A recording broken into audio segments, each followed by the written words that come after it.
Good morning, everybody. Hope everybody's doing well. Welcome to all the newcomers. And welcome back to my channel for all of those people who have been subscribed already. And thank you all for your comments and questions and articles that you've been sending me. I really appreciate it. There are a couple of you that have sent me like a lot of videos of corrupt cops and stuff like that. And you have to understand that I'm already subscribed to many of these channels, so I've viewed many of these already. So I'm on it. But I wanted to bring you a topic that I started researching in 2017. And the reason I started researching in 2017 was because that's when I realized that what was happening to me for years was a form of targeting and that I was in some kind of program. And then I started researching methods to shield myself. And then I came across the fact that lead can shield you. And you know, they banned it from paint back in the 1970s, claiming that children were eating it and getting sick and stuff. You know, I'm not so sure about that. I know that paint chips and maybe some children were eating it and stuff, but I don't think that was the primary reason for banning lead from paint. I think there was a more ulterior motive. And I believe that the ulterior motive was that the powers that be knew that lead was protective from radio frequencies, pulse microwave radiation, etc., etc. But then I came across the subject of tattoos. And I need to preface, I don't have a tattoo. I considered getting one, like a little tiny one on my ankle or somewhere private, but I decided against it. I figured, you know what, I'm not going to spend money to undergo half an hour of torturous pain to have something permanently embedded in my body that if I decided years later I didn't want it, it would be almost impossible to remove. So I decided against it. The same thing was with my daughter. My daughter was begging me for years, probably since she's like 11 years old. I want a tattoo. You know, her friends were getting tattoos. And I'm thinking, what kind of moronic parent allows their 11-year-old or 12-year-old to get a permanent tattoo? That's another question for another day. So I always told my daughter the same thing. I said, you know, listen, if you still want a tattoo, when you turn 18, by all means, get your tattoo when you turn 18. So she would ask me periodically, and I would say the same thing. If you still want a tattoo, when you turn 18, go get your tattoo. Well, lo and behold, you know, my daughter's in her 30s now. She never did get her tattoo. She didn't get it at 18 or 20 or whatever. She decided against it. Why? I don't know. It just didn't hold any appeal to her anymore. So I'm going to tell you that I know my father had a tattoo. You know, he was in the Army, and a lot of service people get tattoos. Sometimes they'll get the word Army tattooed on their body, or the word mother, or deceased person, or just, you know, the American flag or whatever. Now, I see the younger generation, you know, the 20-something-year-olds, getting their entire bodies tattooed, neck tattoos, face tattoos, full arm tattoos, leg tattoos. And I'm going to bring you a photo of one of my favorite young musicians who videotaped himself getting a full leg tattoo while he's suffering in pain. You could see the expression on his face while he's playing guitar to soothe the anxiety and torture that he's experiencing at the hands of his tattoo artist, who did a fantastic job. But, you know, I don't think that people should be getting these kinds of tattoos, but I want to put it out there. Okay, so this is the research that I came across in 2017. And I have to tell you, it hasn't changed. It hasn't changed much, except for the pigments that are in the ingredients and where those pigments, you got to keep this in mind. I'm not even going to say it. Let your imagination run with you.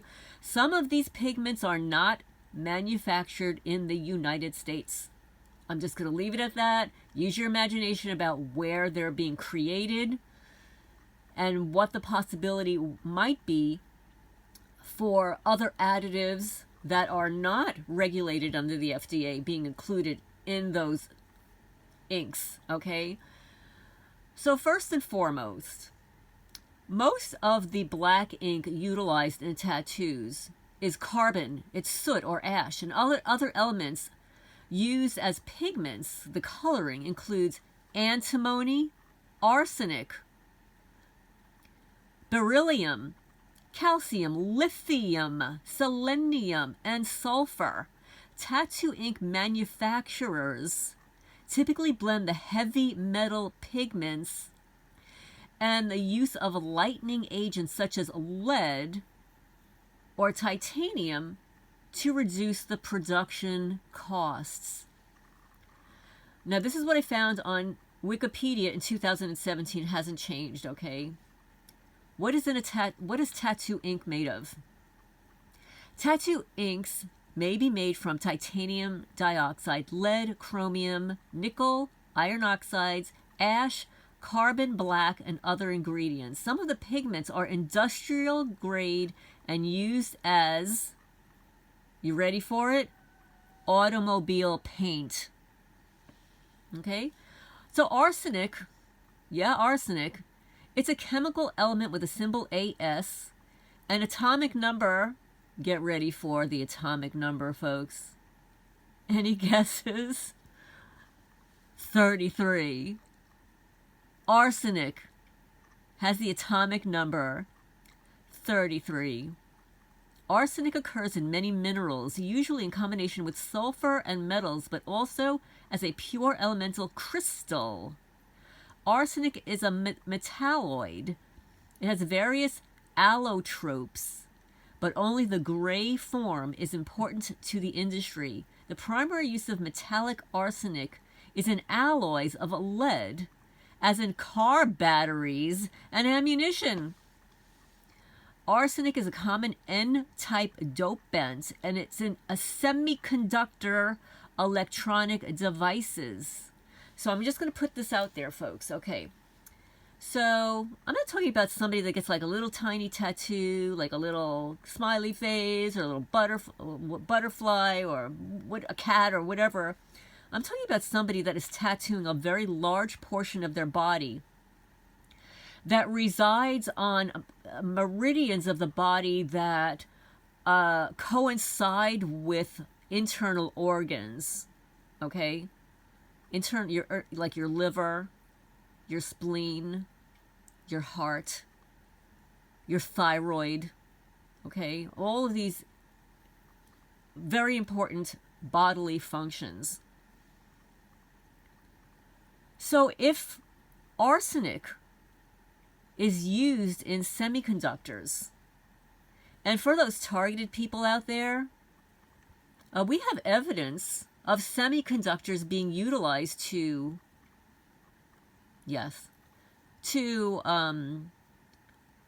be utilized inside humans. And those semiconductors are then targeted by various radio frequencies to create a certain affect in the human body. Right?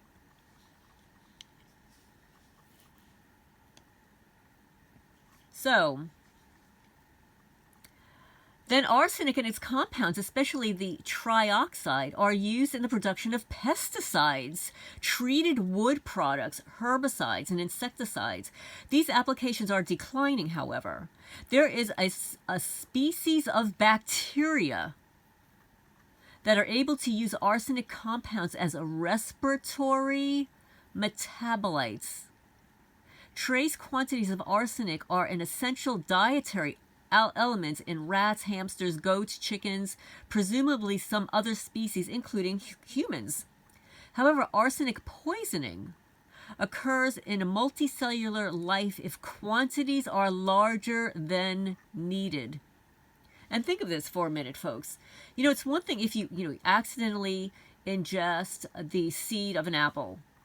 It's widely known that there is very trace elements of arsenic in the seeds of apples.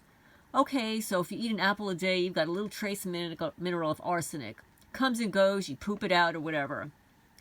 Now we're talking about arsenic, lead, cadmium, iron oxide, titanium dioxide mixed into the ink that is injected, infused under your skin. So what happens when you perspire? What happens over time? What happens if your body overheats? How does it react or interact with certain clothing fabrics that you may utilize on top of those tattoos? And I don't have a tattoo, so I know I'm going to get slack from a lot of people that may have them, but please, I'm looking forward to an interesting discussion on whether or not you feel, one, that you wish you didn't have your tattoo, you'd like to have it removed. How long ago you got your tattoo. That seems to be very significant, because the manufacturing of tattoo ink may have differed, in the 1960s and 70s and 80s and 90s than in the 2000s now.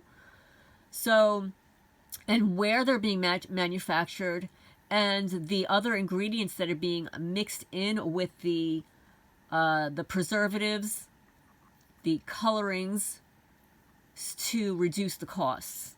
Okay. So now lead, in the 19th century, lead's toxicity was recognized, and it has since been phased out of many applications.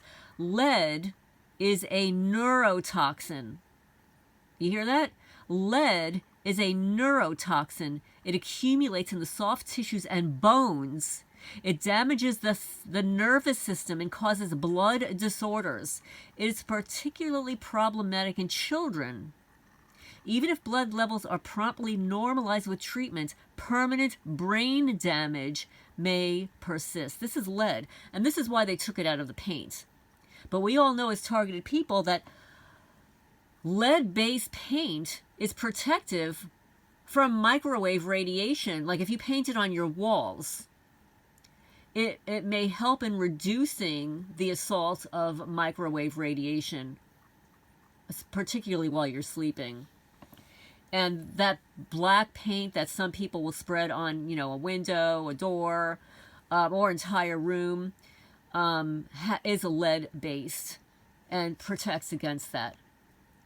Now, it's different to have it on the walls, spread on the walls of your bedroom, let's say, than spread on the walls of your belly, your throat, your back, your arms, your legs. Okay? Titanium is a chemical element with the symbol Ti. How about this, guys? Titanium symbol is Ti, and the atomic number is, what else? 22. Master number. 22 is another master number. It is a lustrous transition metal with a silver color, low density, and high strength. Titanium is resistant to corrosion in seawater, agua regia, and chlorine. So titanium is mixed in with this ink. So this could be why, if you frequently swim in the ocean, seawater, that your tattoos won't fade away. So I'm going to scroll down more, folks. Now, the two most useful properties in the metals that are their corrosion resistance and strength to density ratio, and the highest of any metallic element. In its unalloyed condition, titanium is as strong as some steels, but less dense. And I guess that Katy Perry she has a song, something about titanium being very strong. She is titanium, that's what she said. So now there's the potential risks are as follows. There are very real risks involved with inks and the tattoo process itself. The most common of these risks is that of an infection. Other known adverse reactions include allergic hypersensitivity and autoimmune reactions, granulomas, and interferences with medical diagnoses and treatments. I hadn't thought about that. That's really interesting. Because if you have a heavy metals toxicity to your tattoos and you become sick, like in the future, you may not be associating those adverse reactions to the fact that you got tattoos a couple of years ago. Also concerning, there are more than 200 colorants and additives in current use to produce tattoo inks, but their long-term outcome in the body, it's not well understood or documented. This is especially true for industrial pigments, which are not tested for cosmetic use.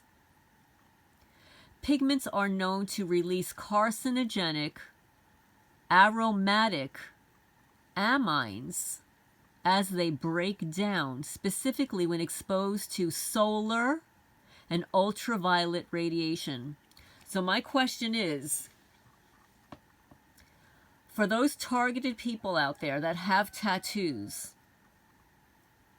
please tell me down below, when you are targeted, do you feel any pain in the areas of which you have tattoos? Or do you feel that some of the carcinogens are being released from your tattoos into your body, causing your targeting to feel worse? I'm curious. Government regulations for tattooing are varied and tend to be associated with location, licensing of the tattoo parlor, and consent for minors. Guys, don't tattoo your kids. Give them the option when they turn 18, when they are an adult, when they can think. And by the way, their brains are still forming from 21 to 23. Let them decide when they're older. If they want a tattoo, get one of those little peel and sticky ones that they can wash off in the bathtub after a few days. Long-term risks are associated with the quantity and type of pigment left in the skin producing the tattoo. An investigation by the Joint Research Center, JRC, determined that the inks may contain up to 60% by weight of the pigment components. But that does not equate to, but what does that equate to under the skin? Okay, so they were doing the testing of the pigment before it got into your skin. The research showed that on average, a tattoo contains 2.53 milligrams of colorant per square centimeter. A centimeter. It will contain 1 gram of pigment in a 6 by 10 inch block on your skin. So 6 by 10 inches, you'll have 1 gram of that pigment. And a little bit of pigment goes a long way, but not all pigments have potentially hazardous ingredients. So one of the harmful colors is red. Red, it's called solvent red. And let's see.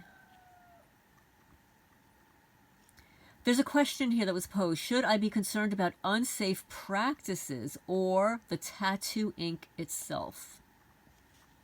Both. While you can get serious infections from an unhygienic practices and equipment that isn't sterile, infections can also result from ink that was contaminated with bacteria or mold. Using non-sterile water to dilute the pigments, which are the ingredients that add color, is a common culprit, although not the only one. There is no surefire way to tell if the ink is safe. Ink can be contaminated even if the container is sealed or the label says the product is sterile. And the reason for that is, folks, like for any of you guys that do canning, you know, if you get air in there, or if your water is not sterile, or if your jars are not sterile, over time, mold can create in there. You can become very sick. So I also pulled up, let's see here. One of the ingredients, which is a preservative, is propylene glycol. It's an odorless, colorless substance, and it's used in many industries.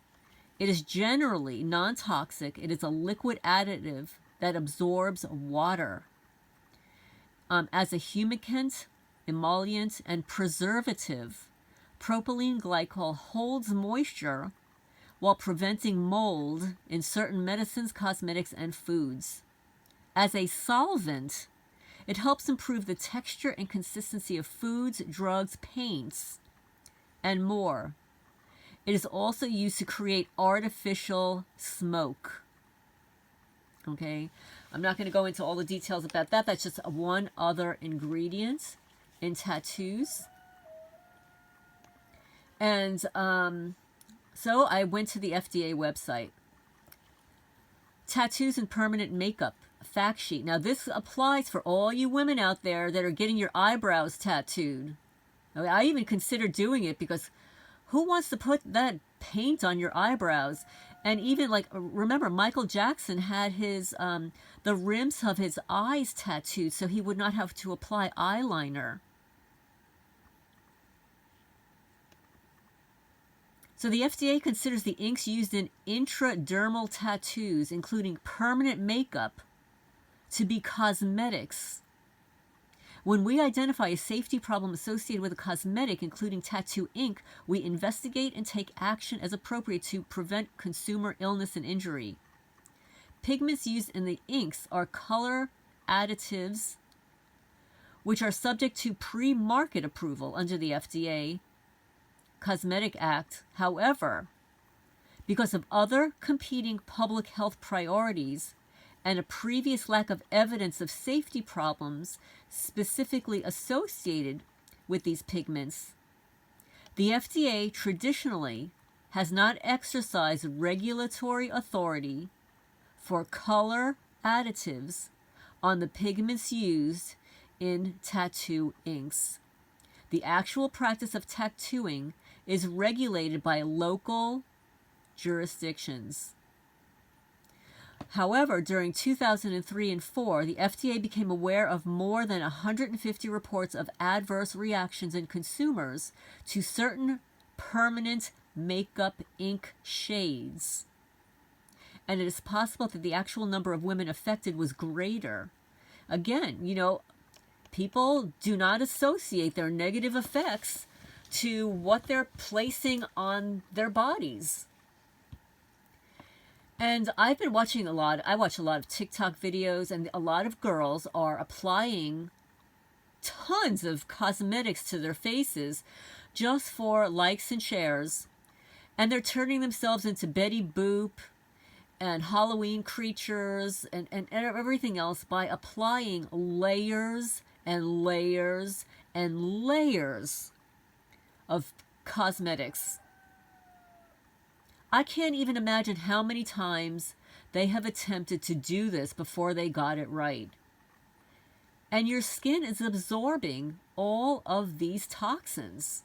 Your skin needs to breathe.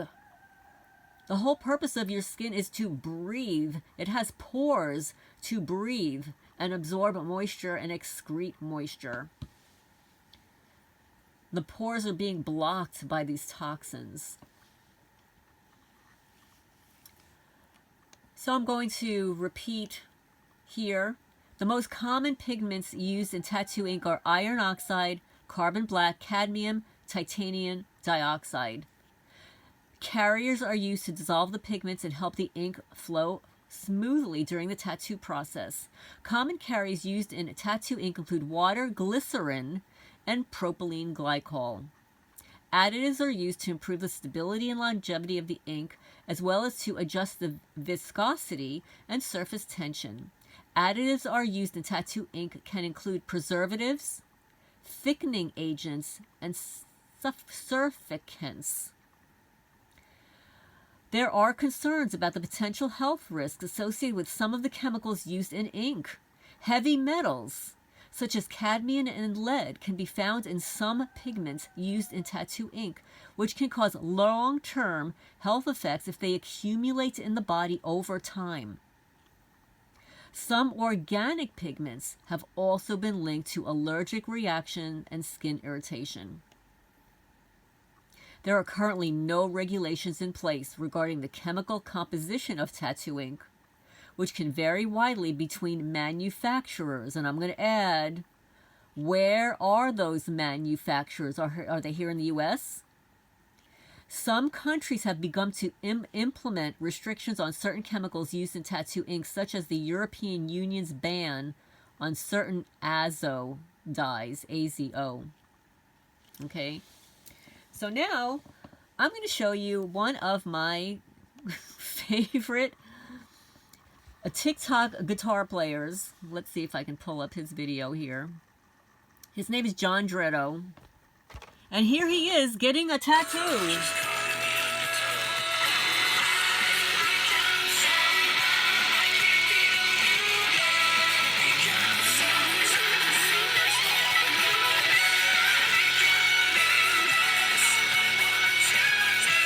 Look at that tattoo, guys. Is that amazing? First of all, it's his entire leg.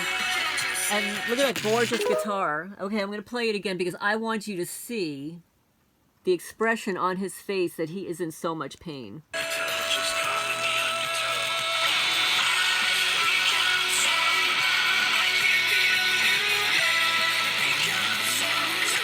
over to his channel. He is John Dretto on TikTok. He's also on YouTube. He is absolutely fabulous. And one of the things that he is kind of renowned for is walking into guitar stores, music shops, and saying that he's learning to play the guitar, and could he try out some of the guitars. And of course he always picks like the most expensive guitars. Like the shop owner will give him like a lower, a lower cost guitar, and he'll go, no, like I want to try that one. So he'll get like one of the most expensive guitars in the store, and he'll just pluck at it and ask him, well, can you help me tune this? And then he'll just go shred the guitar, and everybody in the shop is like, what the hell? So anyway, yeah, here he is tattooing his entire leg. He's already got an arm tattoo here, and look at how much pain he's in, the poor guy. So you tell me, why would somebody want to undergo that much pain? I don't know, pain for beauty, is that what it is? But anyway, this is Lorraine Alternative Homesteading. If you're interested in this topic, please hit the thumbs up. Share the video if you feel inclined to do so, and I'm going to sign off for now.